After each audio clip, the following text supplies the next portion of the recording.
Now we will discuss Boolean arrays as masks. So in a couple of last lectures, we looked at aggregates computed directly on Boolean arrays. A more powerful pattern is to use Boolean arrays as masks to select particular subsets of the data themselves, returning to our X array from before. So suppose we want an array of all values in the array that are less than, say, 5. That results in this. We can obtain a Boolean array for this condition easily, as we have seen that X results in this. So now to select these values from the array, we can simply index on this Boolean array. This is known as a masking operation. X square bracket.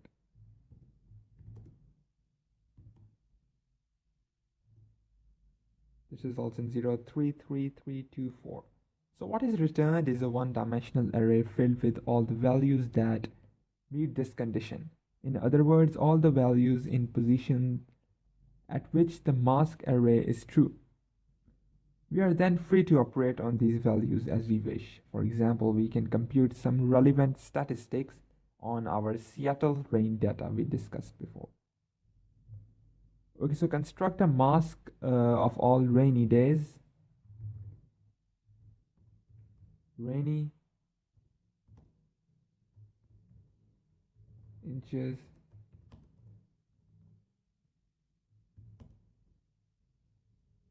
now construct a mask of all summer days, that is from June 21st is the 172nd day.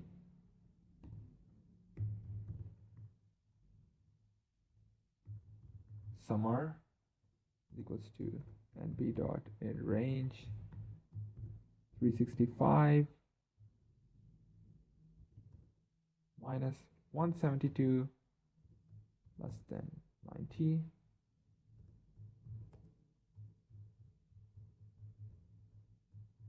$365 $172.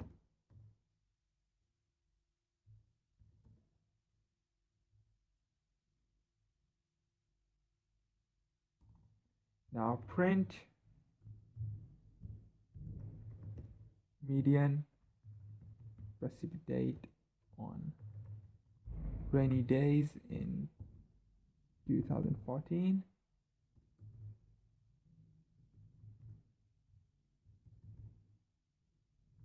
Inches 234. np dot median inches square bracket rainy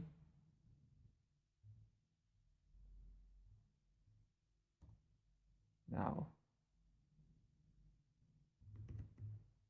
print. Let's copy that down.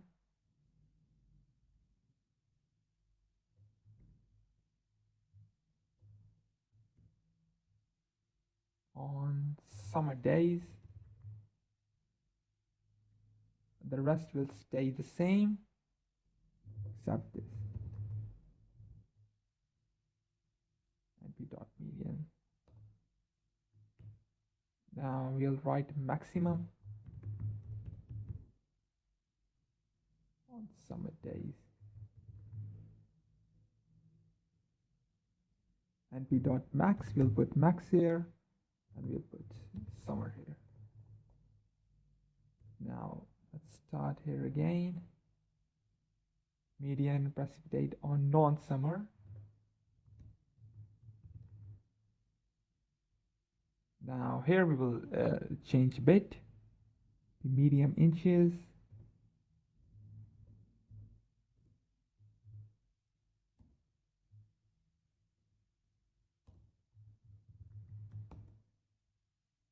Okay, so we got the answer. You can see yourself. So by combining Boolean operations, masking operations, and aggregates, we can very quickly answer those sorts of questions for our data set. Okay, so using the keywords and or versus the operators.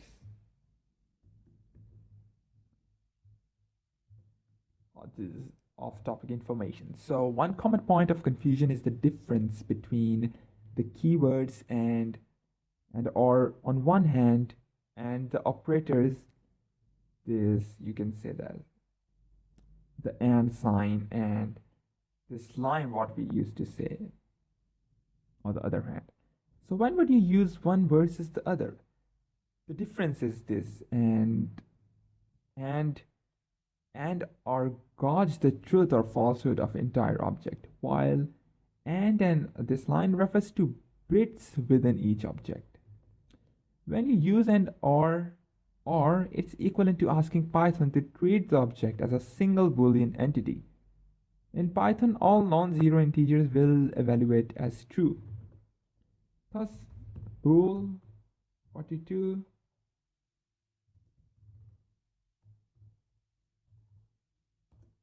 results in true, false, and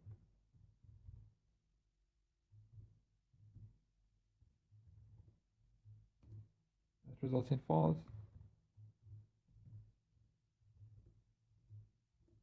That results in true. So when you use and this line I on integers, the expression operates on the bits of the elements, applying the and or the or to the individual bit, making up the number like this. Bin 42, this results in this. Bin 59, this results in this. Bin 42 and 59. Bin 42, 59 results in this.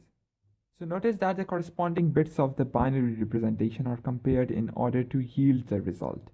When you have an array of Boolean values in Numpy, this can be thought of as a string of bits where 1 is equals to true and 0 is equals to false. And the result of the and I operates in a similar manner as before. Like A is equals to and B dot 1 0 1 0 1 0 1 0 1 0.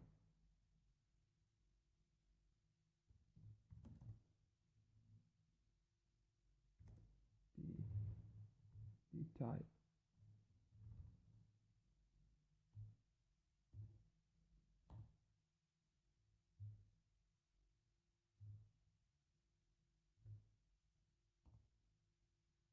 Let's copy that down.